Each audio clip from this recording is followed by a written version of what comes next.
Halo Konco. Video ini merupakan video lanjutan dari komik Cina yang berjudul Tuan Kutukan Tertinggi. Bagaimana kelanjutan ceritanya? Begini ceritanya. Melanjutkan cerita dari episode sebelumnya. Setelah kita dibuat penasaran tentang kunci yang dipegang oleh ayah Zugenini, kita lalu dibawa ke sebuah gedung yang menjadi markas dari biro investigasi dan melihat kondisi sang tokoh utama kita, Yelin. Duduk di kursi dengan tangan di borgol, Yelin lalu didatangi oleh seorang petugas yang terlihat cukup sangar. Bukannya membuka sebuah obrolan dengan ramah, petugas itu langsung mengangkat kerah baju Yelin sambil menanyakan sesuatu hal. Tidak memahami pertanyaannya, Yelin tentu saja bingung dan tidak tahu harus menjawab apa. Petugas yang sombong itu lalu melempar Yelin ke tembok ruangan, kemudian berkata, "Berhenti berpura-pura, serahkan kunci yang kau ambil dari Kensen, dan aku akan membiarkanmu hidup." Dengan sangat kebingungan, Yelin memikirkan pertanyaannya. Tentunya Yelin tidak mengetahui kunci yang dimaksud petugas tersebut. Namun dengan insting bertahan hidupnya, Yelin lalu berkata, "Aku punya kuncinya, tapi itu tidak ada padaku. Kalau kau mengirimku ke alam baka, kau tidak akan pernah menemukannya." Mendengar jawaban itu, petugas tersebut bukannya meredakan emosinya, ia malah membogem Yelin tanpa ampun. Mendapatkan perlakuan seperti itu, Yelin yang mencoba tetap tenang kemudian berkata, "Aku akan bilang, biarkan aku menelpon dulu." Akhirnya, petugas itu berhenti dan membiarkan Yelin untuk menelepon seseorang. Sambil membuka handphonenya, Yelin berpikir, "Dendam hari ini aku akan membuatmu membayar 10 kali lipat." Lalu 10 menit kemudian dan kita akan melihat orang yang Yelin telepon akhirnya datang. Itu ternyata adalah Tuan Zhuge Qianxing, ayah dari Zugenini. Tanpa basa-basi, Tuan Zhuge Qianxing lalu memberikan kunci yang mereka inginkan. Dengan begitu, urusan petugas tersebut dengan Yelin tentunya telah selesai. Dan ia lalu meninggalkan ruangan itu, meninggalkan Tuan Qianxing bersama Yelin. Melihat semua itu, Yelin tentunya sangat penasaran tentang bagaimana bisa kunci tersebut berada di tangan Tuan Qianxing. Ia berpikir, apakah ini semacam konspirasi? Tuan Qianxing tiba-tiba saja mengatakan sesuatu hal yang membuat Yelin sangat terkejut. Kalau rahasia tentang tubuh abadimu terungkap ke publik, orang-orang akan memburumu. Begitulah perkataan Tuan Qianxing, dan tentunya hal itu membuat Yelin menjadi semakin bertanya-tanya tentang bagaimana bisa Tuan Qianxing mengetahui hal tersebut. Dan di sini Yelin sempat berpikir apakah ia harus mengirim Tuan Qianxing ke alam baka. Tubuh abadi, apa yang Tuan bicarakan? Kata Yelin mencoba untuk menyembunyikan rahasianya. Tuan Zhuge Qianxing yang pada dasarnya merupakan seorang jenius lalu berkata lagi, "Niat membunuh yang muncul di matamu barusan ditujukan padaku kan? Sepertinya aku benar, kau memang punya tubuh abadi." Mendengar hal itu, Yelin sadar tidak ada gunanya lagi untuk menyembunyikan rahasianya. Dan dengan percaya diri, Yelin lalu bertanya tentang apa yang diinginkan oleh Tuan Zhuge Qianxing darinya. Tanpa ragu, Tuan Qianxing lalu berkata, "Apa kau mau jadi muridku? Sejujurnya waktuku tidak banyak lagi.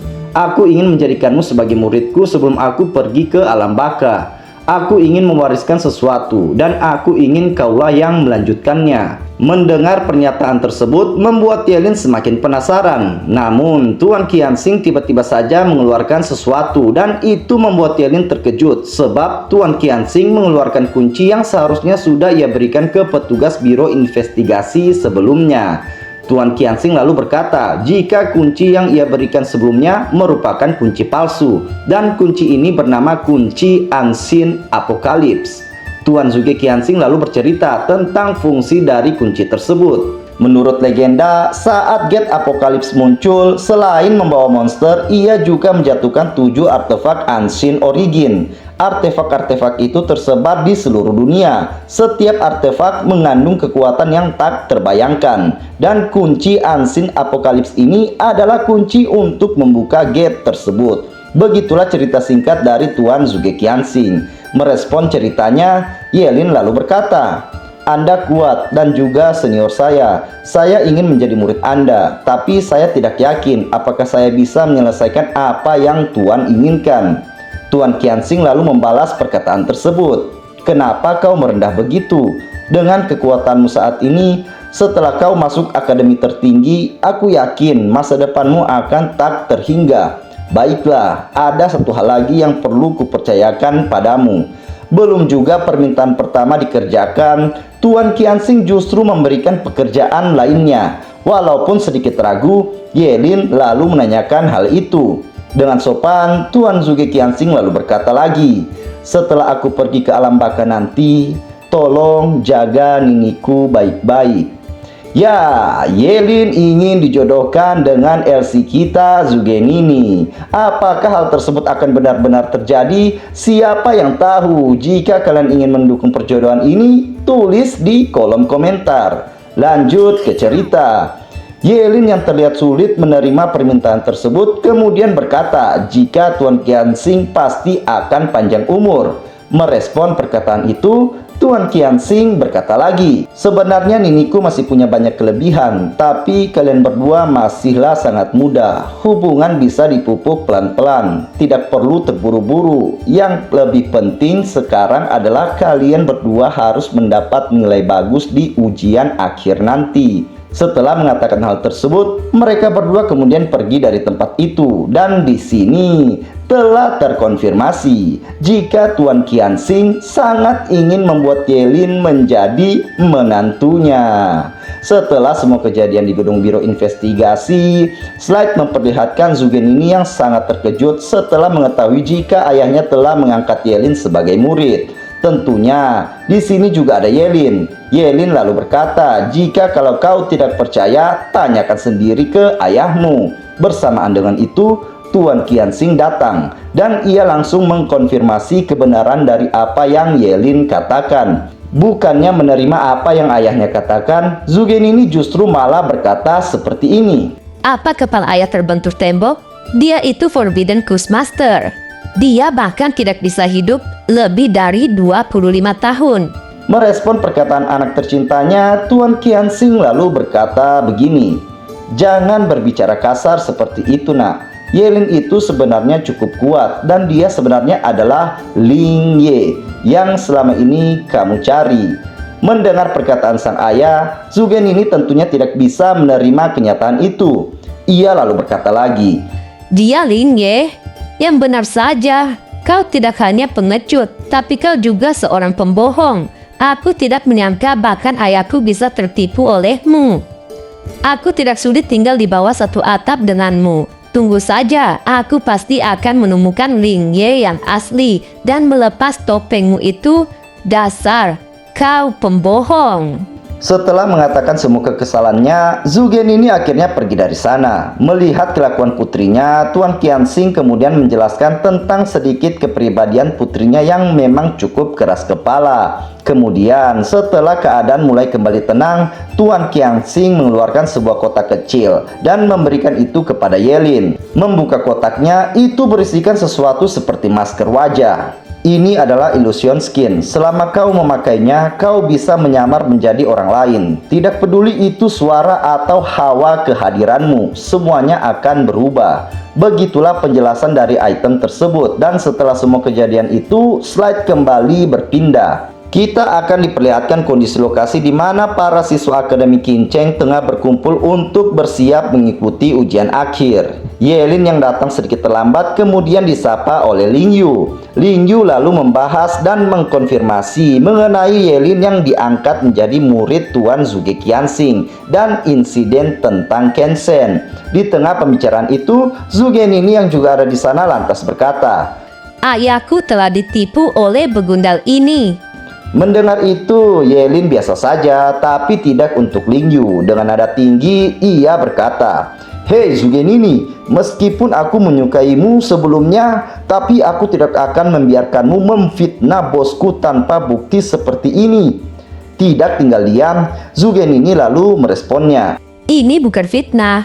Begundal ini sudah berpura-pura menjadi Ling Ye. Tunggu saja, aku akan menemukan Ling Ye yang asli di ujian akhir ini dan membongkar penyamaran begundal ini di depan semua orang. Di tengah-tengah perdebatan keduanya, Kepala Akademi kemudian datang bersamaan dengan beberapa mobil bus yang akan membawa mereka para murid.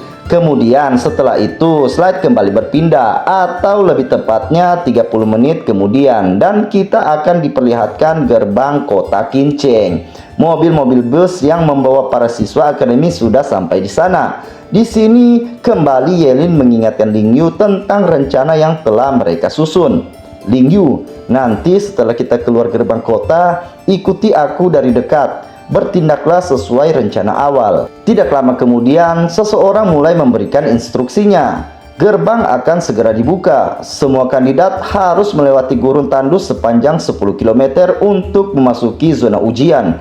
Ini adalah ujian pertama untuk kalian semua. Yang pertama keluar akan menjadi yang pertama menghadapi Demonic Beast. Kesempatan kalian untuk bertahan hidup bergantung pada kekuatan kalian sendiri. Apa kalian siap? Disambut dengan teriakan para peserta ujian, seketika pintu gerbang pun terbuka dan terlihatlah Yelin, Lingyu, dan Zugenini berada di posisi paling depan. Berlarian mereka berlomba untuk menjadi yang terdepan. Di sini, sebelum kita melanjutkan perjalanan para siswa, kita terlebih dahulu dibawa untuk melihat di mana para kepala akademi sedang mengawasi jalannya ujian. Tentang perbincangan mereka di sini, kita mendapatkan informasi mengenai ujian sebelumnya, di mana hanya ada 5 orang siswa saja yang berhasil lulus dari ujian sebelumnya. Setelah informasi tersebut, kita kembali berpindah, melihat beberapa siswa tengah berhenti saat melihat beberapa bangkai Demonic Beast. Berselang beberapa saat, seekor monster bernama Bloodthirsty Demon Lizard dengan level 11 muncul. Beberapa siswa yang cupu kemudian berlari menyelamatkan diri mereka masing-masing. Namun tidak untuk Yelin. Ia dengan percaya diri maju menghadapi monster itu, dan dengan mudahnya ia berhasil membuat monster tersebut layaknya kue ulang tahun. Para capsek yang menyaksikan kejadian itu nampak sangat terkejut, tapi mereka semakin terkejut lagi sebab Yelin hanya membuat monster itu sekarat saja. Bersamaan dengan rasa penasaran para kepala akademi, Yelin lalu memanggil Lingyu, memerintahkannya untuk memberikan last hit kepada sang monster. Dengan begitu, rencana Yelin untuk menaikkan EXP Lingyu mulai dijalankan, memberikan Lingyu kesempatan untuk memberikan damage penutup ke monster, dan tentunya hal itu akan membuat Lingyu mendapatkan EXP yang cukup banyak. Para siswa yang melihat hal tersebut tentunya sangat dibuat iri. Itu semua karena Lingyu akan lebih mudah untuk naik level. Kemudian dari sini sampai beberapa waktu ke depan, kegiatan Yelin dan Lingyu terus berulang dengan menghabisi beberapa monster yang berbeda. Mereka terus maju. Lingyu sekarang telah berada di level 8. Ia merasa sangat senang, namun hal itu langsung ditegur oleh Yelin sebab mereka masih sangatlah jauh dari apa yang sudah ditargetkan. Di sini mereka berdua mulai kesulitan untuk bertemu dengan monster. Semua itu sudah jelas sebab bukan hanya mereka saja yang mengikuti ujiannya, dan karena hal tersebut Yelin memutuskan untuk memasuki hutan jauh lebih dalam lagi. Sebelum melanjutkan perjalanan Yelin, kita berpindah lagi dulu ke lokasi di mana kepala akademi Kinceng berada. Beliau tidak percaya jika Yelin akan melakukan semua itu. Menurutnya, dengan membawa Lingyu ke tempat yang jauh lebih dalam, itu akan sangat beresiko untuk mereka berdua. Mencoba menenangkan kepala akademi lain yang juga ada di sana, kemudian berkata, "Jangan khawatir, ada pengawas di dekat mereka yang sudah mengawasi area itu. Aku yakin semuanya akan baik-baik saja." Begitulah percakapan yang terjadi, dan dari sana kita kembali dibawa melihat Yelin dan Lingyu. Sekelompok monster terlihat mencoba untuk menghentikan mereka berdua. Melihat hal tersebut, Yelin lalu berkata ke Lingyu, "Itu monster level 20, hati-hati, jangan sampai kau terlalu maju ke depan." Menghadapi beberapa monster sekaligus, Yelin memutuskan untuk tidak menggunakan kemampuan berpedangnya, dan apa yang ia gunakan adalah Forbidden Curse World Ending Fury. Tentu saja kemampuan itu dengan mudah mengirim semua monster tersebut ke alam baka. Ini terlalu brutal. Monster-monster berlevel 20 itu langsung koit seketika. Apa bos sudah terbiasa melakukan semua ini? Begitulah pertanyaan Ling Yu yang menggambarkan betapa mengerikannya kemampuan yang Yelin tunjukkan. Selesai dengan semua itu, mereka kemudian berniat untuk melanjutkan perjalanannya. Namun, semua itu terhenti ketika seorang pengawas muncul dan menghadang mereka berdua. Paham akan situasinya, Yelin lalu memutuskan untuk kembali. Namun, monster dengan bentuk fisik yang cukup besar muncul di belakang sang pengawas. Itu adalah Goblin Hero dengan level 33. Dan tanpa menunggu aba-aba, monster itu langsung menyerang, menargetkan sang pengawas yang berada paling dekat dengannya. Beruntung, serangan tersebut mampu dihindari oleh mereka bertiga. Yelin lalu memerintahkan agar Ling Yu segera pergi dari sana. Atau lebih tepatnya, Yelin memaksa Ling Yu untuk pergi dengan cara menendangnya. Bersamaan dengan itu, monster Goblin Hero kembali melancarkan serangannya. Dan kali ini serangan itu ditargetkan ke Yelin. Forbidden Curse, Instantaneous Dance. Mengaktifkan kemampuannya, Yelin dengan mudah menghindari serangan itu. Berada di posisi yang aman, pengawas itu lalu memerintahkan Yelin untuk pergi dari sana. Ia berencana untuk menggunakan sinyal darurat untuk meminta bantuan. Namun, monster Goblin berhasil mendaratkan senjatanya tepat di tubuh sang pengawas. Mengambil tindakan cepat, Yelin langsung menarik pengawas itu, mengamankannya agar tidak mendapatkan luka yang lebih parah lagi. Walaupun pengawas itu sudah terkena serangan yang cukup fatal, ia masih sempat melemparkan sinyal bantuan ke udara. Tidak membutuhkan waktu lama, dua pengawas sudah tiba di sana dan menghadang monster Goblin Hero dengan gagah berani. Salah seorang pengawas lalu berkata kepada Yelin agar ia secepat mungkin meninggalkan tempat itu. Merespon, Yelin lalu mengiyakan perintah tersebut. Dan di sini Yelin akhirnya pergi sambil membawa pengawas yang terluka sebelumnya. Jika kalian berpikir Yelin akan benar-benar pergi, pikiran kalian tentunya salah. Apa yang Yelin lakukan di sini? Ia ternyata ingin menguji item pemberian dari Tuan Zhuge Qianxing. Menggunakan item tersebut, Yelin lalu mengambil wujud dari sang pengawas yang sebelumnya. Dengan penampilan itu, Yelin langsung ikut serta dalam pertempuran melawan Goblin Hero. Di sini, bukannya mendramatisir pertempuran, Yelin langsung menggunakan kemampuannya yang bernama Forbidden Curse Eternal Arrow. Dan apa yang terjadi adalah seperti Saitama di anime One Punch Man. Yelin dengan mudah menghabisi monster tersebut hanya dengan satu serangan.